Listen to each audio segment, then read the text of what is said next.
You may be hearing a lot of talk about pilots. Who are these pilots? Well, it's not actually who, but what. Pilot stands for payment in lieu of taxes. The key word is payment. It's not a tax break. It's a steady stream of income. For some companies, it's how they pay their property taxes. And it's good for our community. In short, pilots pay Piscataway. Residents and businesses normally pay property taxes differently. For businesses, they pay their land taxes and building taxes. Land taxes for the value of, well, the land. Building taxes for what is on the land, the store, office, or yes, warehouse. For most companies, their tax money gets sent out just like yours. More than half to the schools, about a quarter to the township, and so on. That's both land taxes and building taxes.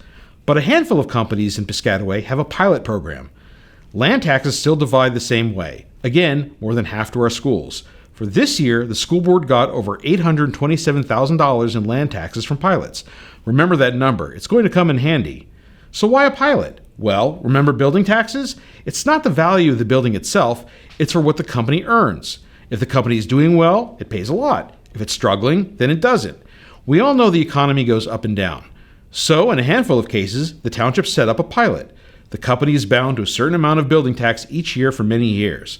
In some cases, 30 years. This way, regardless of how well the company is doing, how good or bad the economy is, our community gets paid. Now, under pilots, most of the business tax goes to the township.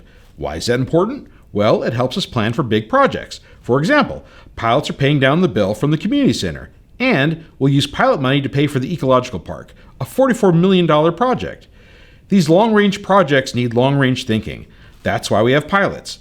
But it's more than just money. It's also environmental.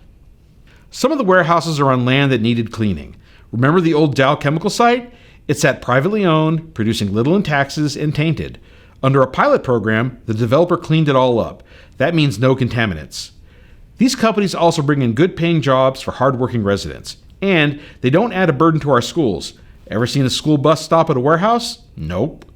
But now, some of the school board want pilot money. Do they need it? No. Let's look at state aid.